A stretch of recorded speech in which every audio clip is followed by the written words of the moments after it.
आप सभी का सिविल सर्विसेज विद ज़की में स्वागत है। और जैसा कि आप जानते हैं, हम एक नया सीरीज आज से शुरू कर रहे हैं और ये बेसिकली प्रमुख पर्यावरणीय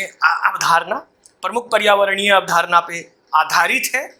और ये श्रृंखला आपको जिस तरह से प्रमुख भौगोलिक अवधारणा था, उसी तरह से ये प्रमुख पर्यावरणीय अवधारणा है। और इस पे हम पर्यावरण से संबंधित, पारिस्थितिकी से संबंधित सारी हम लोग इस पे चर्चा करेंगे और इसको हम आज से शुरू कर रहे हैं।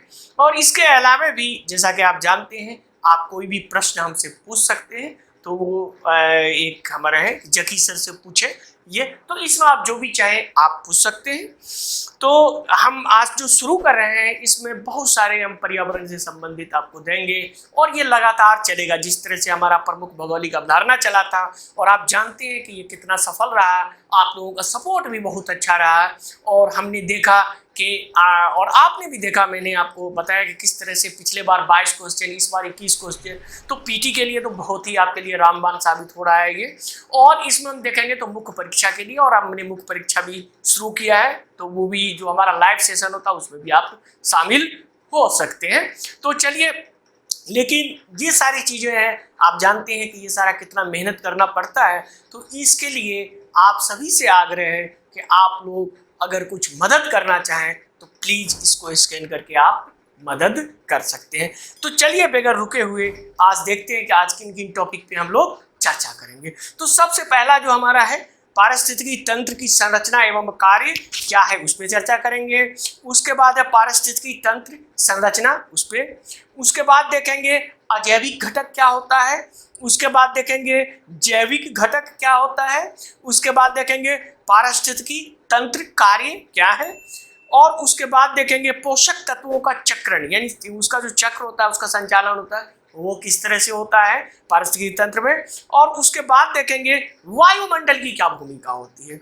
और इन सब के बाद यदि हम पारिस्थितिकी तंत्र से छेड़छाड़ करते हैं तो उसके क्या परिणाम होते हैं। अगर मानव द्वारा इस तरह की गतिविधि की जाती है जो प्राकृतिक से छेड़छाड़ करते हैं,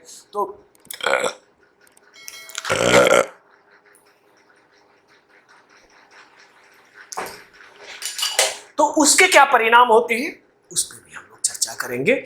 और उसमें हम देखेंगे कि एक एग्जाम्पल के तौर पे जिस तरह से केस स्टडी होता है, अरल सागर के बारे में चर्चा करेंगे। अरल सागर एक खत्म होता पारिस्थितिकी तंत्र, इस पे भी थोड़ा हम लोग चर्चा करेंगे। तो ये सारी चीज़ों के लिए आप मेरे साथ बने रहिए वीडियो के अंत तक। और आप हमारे चैनल को सब्सक्राइब करना न भूलें, और थोड़ा सा मेहनत करके प्लीज़ जितने भी आपके ग्रुप हैं इसमें ज़रूर इसको शेयर करें हमारे वीडियो को। तो चलिए चलते हैं और देखते हैं एक एक करके। तो पारिस्थितिकी तंत्र की संरचना एवं कार्य। तो हम जानते हैं कि सभी पारिस्थितिकी तंत्रों में पदार्थ, ऊर्जा का भंडारण और प्रवाह होता है। यानी पदार्थ और ऊर्जा जो है उसका भंडारण और प्रवाह, यानी एक से आया दूसरे में गया और फिर वो लगातार चलता रहा, तो ये होता है। एवं जीवों तथा जीवों की जनसंख्या, यानी जो जीव है, जो आपको जो भी जीव है, जो जीव जंतु है और उसकी जनसंख्या, यानी एक जीव और कई जीवों की जनसंख्या, उसके बीच में क्या होता है, परस्पर क्रिया होती रहती है। और एक पारिस्थितिकी तंत्र के घटकों को उसके संरचनाओं और कार्यों, यानी उसका स्ट्रक्चर किस तरह से होगा, वो काम कैसे करेगा, ये सारे के बीच में वर्गीकृत किया जाता है। और पारिस्थितिकी तंत्र में जीवों की विस्तृत श्रृंखला के अस्तित्व के लिए विभिन्न प्रकार के स्थानांतर होते हैं जो इस पारिस्थितिकी तंत्र द्वारा संदर्भित किए जाते हैं, यानी उससे आप समझ सकते हैं। तो चलिए एक एक करके देखते हैं कि इसका संरचना किस तरह से है और इसके कार्य किस तरह से ये करता है। तो इस पे हम लोग एक एक करके देखेंगे। तो चलिए, सबसे पहले आप जानते हैं कि हम आपको एक फिगर देते हैं, एक चित्र देते हैं, ताकि चित्रों के माध्यम से आप आसानी से समझें। हम शुरू से ही आप लोगों को कहते आ रहे हैं कि देखिए किस तरह से यूपीएससी में क्वेश्चन पूछता है, वो रटने वाला कभी नहीं होगा।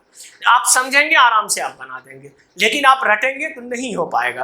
तो चलिए देखते हैं। तो ये एक फिगर आप देख लीजिए, ये एक आपको पारिस्थितिकी तंत्र का। अब यहाँ देखिए पेड़ पौधे हैं, पेड़ है नीचे, तो ये हम इसलिए देते हैं ताकि आप आसानी से इसको समझ पाएं। तो चलिए देखते हैं इसमें आखिर। तो पारिस्थितिकी तंत्र संरचनाओं में पारिस्थितिकी तंत्र के जैविक, अजैविक और ऊर्जा, यानी कि आप देखिए कि बायोटिक, अबायोटिक और एनर्जी, यानी कि जैविक, अजैविक और ऊर्जा उसी के बीच में ही हो रहा है। अब यहाँ देखिए पेड़ पौधा है, वो क्या है, जैविक है। नीचे मिट्टी है, ये हवा है, उधर आप देखिए पानी है, ये क्या है, अजैविक है। तो इसके बीच में क्या होता है, ये देखिए ऊर्जा का स्थानांतरण हो रहा है, मतलब ऊर्जा एक दूसरे में जा रहा है, तो ये सारी चीजें हो रही है। तो चलिए आगे चलते हैं और देखते हैं एक एक करके। तो सबसे पहले हम देखेंगे अजैविक तत्वों को। तो वहां चित्रित स्थल में सबसे स्पष्ट अजैविक घटक अगर आप देखेंगे तो इसमें क्या है, भूमि, जल और वायु। ये जो भूमि देख रहे हैं आप, यहाँ उस साइड में देखें तो वहां जल आपको मिलेगा, उससे और आगे आप जाइए तो जो पेड़ के ऊपर ही क्या वायु वगैरह है। तो ये सारी चीजें हैं। तो भूमि के लिए सतह के साथ साथ सामग्री, आप भूमि देखिए ये क्या है, सतह भी प्रोवाइड कर रहा है, और यहाँ आप देखेंगे भूमि के पास तो ये सामग्री भी है, इसके अंदर मिट्टी भी बन रहा है, इसके अंदर सॉइल भी है, ये सारी चीजें जो है सॉइल का बनना, उसी तरह इसके अंदर पत्थर भी है, यानी आप देखेंगे चट्टान भी है। तो इस तरह से आप देखेंगे कि चट्टानें हैं जो सतह के नीचे है। उसी तरह से कम अस्पष्ट अजैविक संरचनाओं में जैसे हवा और छोटे छोटे कण, सूर्य का प्रकाश, अब जैसे ये पेड़ पौधा में सूर्य के प्रकाश से ही सारी चीजें होती है, और जो पानी में घुला हुआ रसायन इत्यादि, ये सारी चीजें क्या है, ये सब अजैविक कंपोनेंट है, अजैविक घटक है पारिस्थितिकी तंत्र के। तो चलिए आगे चलते हैं फिर जैविक तत्व के, यानी ये तो अजैविक था, तो अब जैविक तत्व क्या है उस पर भी चर्चा कर लेते हैं। तो चलिए अब जैविक तत्व देखिए। तो जैविक घटक में जैसे कि यहाँ देखिए आप, गाय है, पेड़ है, उसके नीचे छोटी छोटी झाड़ियां हैं, तो उसी तरह से गाय, पेड़, छोटी झाड़ियां, घास और पौधे की जड़ें सम्मिलित। आप यहाँ नीचे देखिए पौधे की जड़ें हैं, तो ये जो है यहाँ ये पौधे की जड़ें हैं, गाय है, ये छोटी छोटी झाड़ियां हैं, ये पेड़ है, तो ये सारा क्या है, ये सब जैविक घटक है। ये वो जैविक घटक जो आपको स्पष्ट रूप से दिखाई देता है, लेकिन उनमें कुछ ऐसे भी है जो आपको दिखाई या नहीं दे रहा है। जैसे कि सपोज कीजिए पेड़ पे कोई चिड़िया बैठा हो छोटा सा, जो आप नहीं देख रहे हैं, उसी तरह से कीड़े होंगे, उसी तरह से बिल बनाने वाले जानवर होंगे जो इसके अंदर होंगे, बिल के अंदर छिपे होंगे, उसी तरह से छोटे छोटे कीड़े होंगे जो यहाँ आपको नहीं दिखाई देता है। तो उसी तरह से मिट्टी के अंदर बैक्टीरिया भी आपको मौजूद होता है। उसी तरह से आप जो देखिए यहाँ पे ये पानी का है, तो पानी के अंदर मछली है, जलीय जीव है। तो ये जो है जलीय जीव या ये सब हमको अभी दिखाई नहीं दे रहा, लेकिन वो भी क्या है, एक बायोटिक कंपोनेंट है, यानी जैविक घटक वो भी है। तो ये जैविक और अजैविक हम लोग देख लिए। आगे देखते हैं कि इसमें और इसके स्ट्रक्चर में। तो इसके स्ट्रक्चर में हम देखेंगे कि तंत्र को समझने के लिए, जैसे कि ये स्ट्रक्चर है, तो अब कहाँ का इकोसिस्टम कितना अच्छा है, किस तरह से है, तो इसको समझने के लिए क्या करेंगे हम लोग, यानी इसमें पारिस्थितिकी संरचनाओं की एक सूची बनानी होती है। यानी इस तरह की सूची, जैसे आप समझिए कि कितने पैर हैं, कितने गाय हैं, कितनी मोटी टहनी, मतलब कितनी मोटी ये मिट्टी है। उसी तरह से देखेंगे पानी का पीएच क्या है। यानी आप ये देखिए कि ये जो है पेड़, सपोज कीजिए यहाँ हमने देखा कि 3 पेड़ है, तो हमने नोट कर लिया 3 पेड़ है। उसी तरह से देखा गाय 1 है तो 1 है, या हो सकता है यहाँ 5 गाय हो, 5 साल के बाद आप आए तो 1 गाय है। उसी तरह से आप आए तो इसका मतलब क्या हो गया कि इसमें पेड़ पहले अभी 3 नजर आ रहा है, पहले कितना पेड़ था, 10 पेड़ था, 7 चला गया। तो इसका मतलब है कि अगर इस तरह से वो डेटा बना के रखा जाता है तो पता चलता है कि ये जो इकोसिस्टम है वो डिग्रेड हुआ है या मतलब या नहीं हुआ है। अगर डाटा लगभग मिल रहा है इसका मतलब वो सही चल रहा है इकोसिस्टम, नहीं तो फिर ये चूंकि मानव गतिविधि द्वारा होता है। या एग्जाम्पल के तौर पे मैंने ये गाय का दिखाया है, लेकिन ये जंगली जानवर भी हो सकता है जो शिकार की वजह से मारे जाते हैं। तो ये सारी चीजें हैं। तो इससे क्या होता है कि ये एक स्ट्रक्चर, और इसी तरह से जो भी भूगोलविद्ता या पर्यावरणविद होते हैं तो इसी तरह से एसेस करते हैं। आप जानते हैं कि हर प्रोजेक्ट या ये सब जो होता है उसमें देखा जाता है कि इन्वायरमेंट पे क्या इम्पैक्ट असेसमेंट पड़ेगा, वो सारी चीजें। तो वो सारी चीजें हम लोग इस सीरीज में डिस्कस करेंगे। बहुत सारे वीडियो आने वाले हैं, तो आप प्लीज इसको सब्सक्राइब कीजिए और पूरा जो है सो आप अपने ग्रुप में जरूर इसको बांटिए। तो चलिए आगे चलते हैं हम लोग। तो ये तो हमने देखा कि ये एक स्ट्रक्चर जो है जो पे गए। अब इसका फंक्शन यानी इस कार्य कैसे करता है उस पर भी चलते हैं। पारिस्थितिकी के कार्य, तो इस पे भी हम लोग देखते हैं।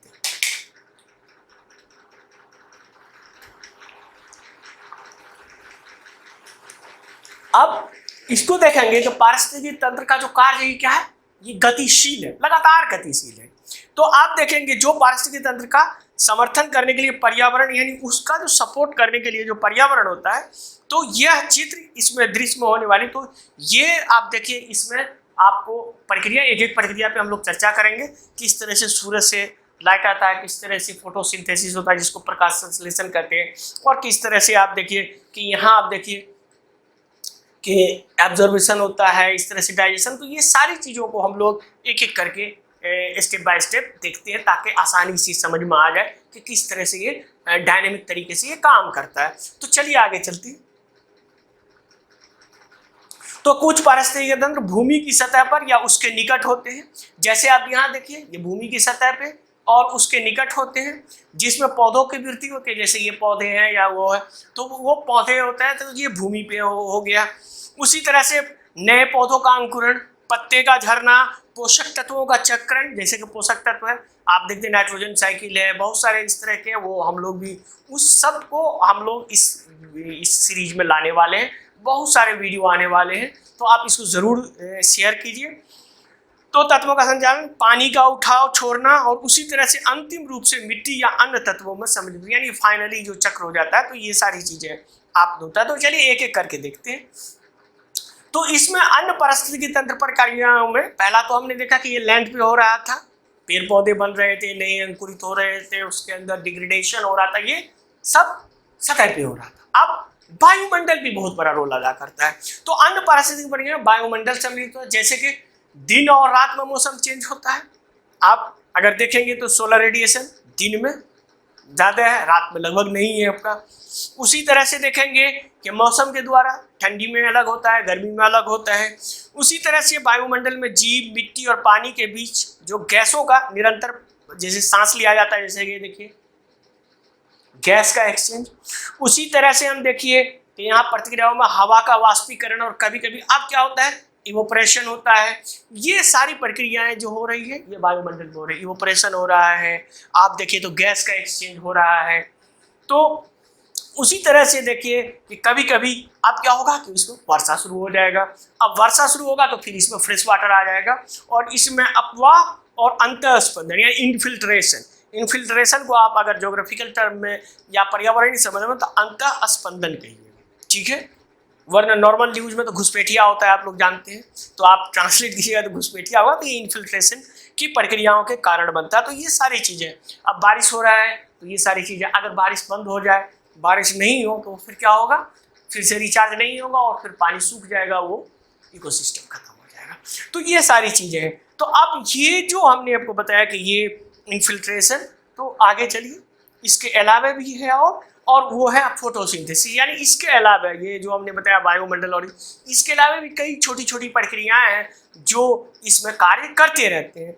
इसमें महत्वपूर्ण है जो आप इतना स्पष्ट नहीं है, लेकिन जैसे कि प्रकाश संश्लेषण आप देख सकते हैं, जिसको फिक्सेशन भी कहा जाता है, जैसे नाइट्रोजन फिक्सेशन है, उसी तरह से ये फिक्सेशन का काम आपको करता है। इसके लिए सूर्य प्रकाश को पकड़ना, उसको मतलब परिवर्तित करना, और जीवों का अपघटन, फिर धीरे धीरे मिट्टी का रासायनिक और भौतिक अपक्षय से आपका मिट्टी का बनना, ये सारी चीज़ें जो है ये ऐसे हैं कि जो वायुमंडल और इससे साफ अलग तरीके से, ये छोटे छोटे लेकिन अस्पष्ट नहीं है उतने। तो ये सारी चीज़ें, अब इन सब को सुचारू रूप से अगर नहीं चलेगा तो हमारे मानव पे क्या इम्पैक्ट पड़ेगा, या इस प्राकृतिक पे क्या, या पर्यावरण पे क्या इसका इम्पैक्ट पड़ेगा। इसका पर्यावरण पे बहुत गहरा इम्पैक्ट पड़ेगा, और इसी में एक केस स्टडी है, उस पर भी हम लोग चर्चा करेंगे, जो आप देखेंगे अरल सी के बारे में, अरल सागर के बारे में। तो चलिए वो भी देखते हैं हम लोग।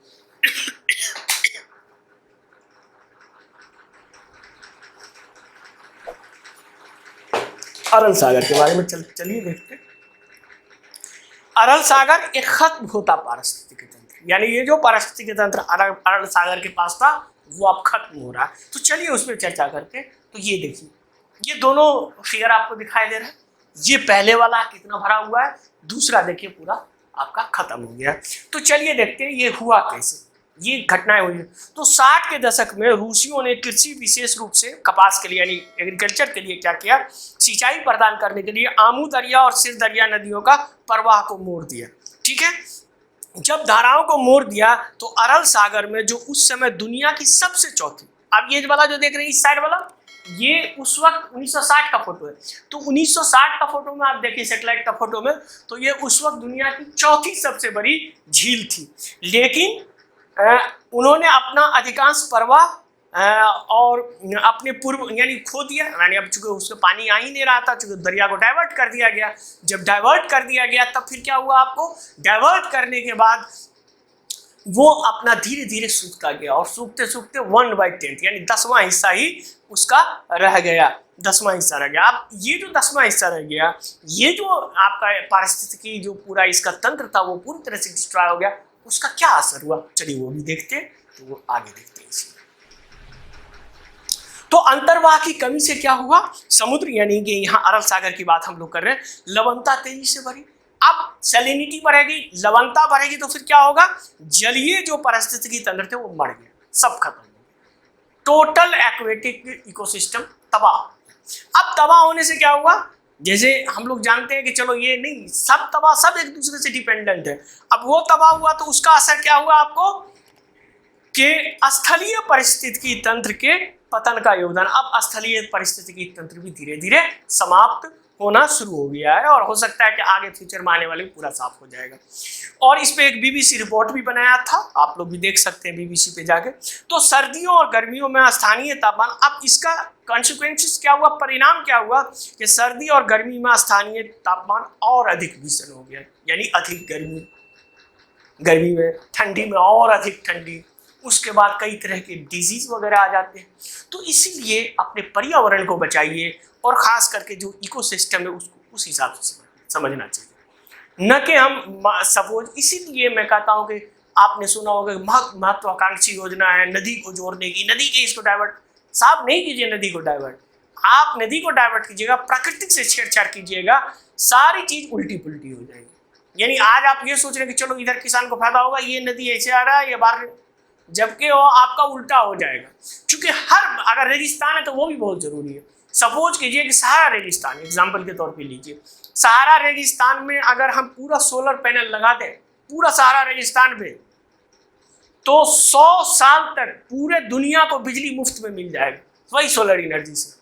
लेकिन उसका कॉन्सिक्वेंसेस क्या होगा, क्योंकि जब सोलर पैनल लगाएंगे, देखते हैं अब शीशा वो लगा हुआ होता है, वो शीशा क्या करेगा, पूरे सनलाइट को रिफ्लेक्ट कर देगा। इसका मतलब क्या है, कि इसका मतलब है जो अभी कुछ सनलाइट नीचे वो कैप्चर कर रहा है वो खत्म, उसका मतलब ठंडा का प्रभाव पड़ेगा, और जैसे ही ठंडा का प्रभाव होगा तो वहाँ भयंकर बारिश होने लगेगी, और वो एक फॉरेस्ट में तब्दील हो जाएगा। अब ये फॉरेस्ट में अगर हो जाएगा तो दुनिया का जो सबसे बड़ा फॉरेस्ट है कौन, ब्राजील का अमेज़न फॉरेस्ट, वो सूख के तबाह हो जाएगा। अब वो जब सूख के तबाह हो जाएगा तो फिर पूरा दुनिया का पैटर्न पूरा गड़बड़ हो जाएगा।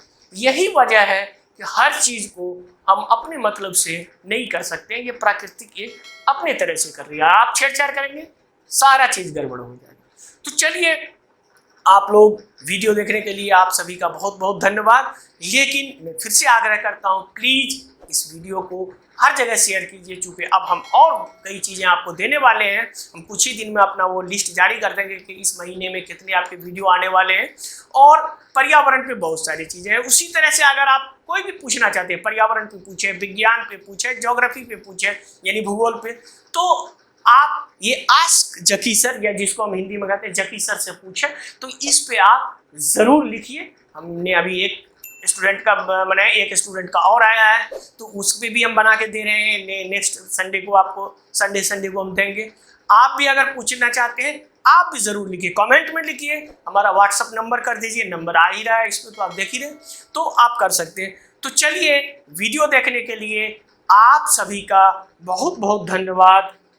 मिलते हैं अगले वीडियो में अगले हफ्ते।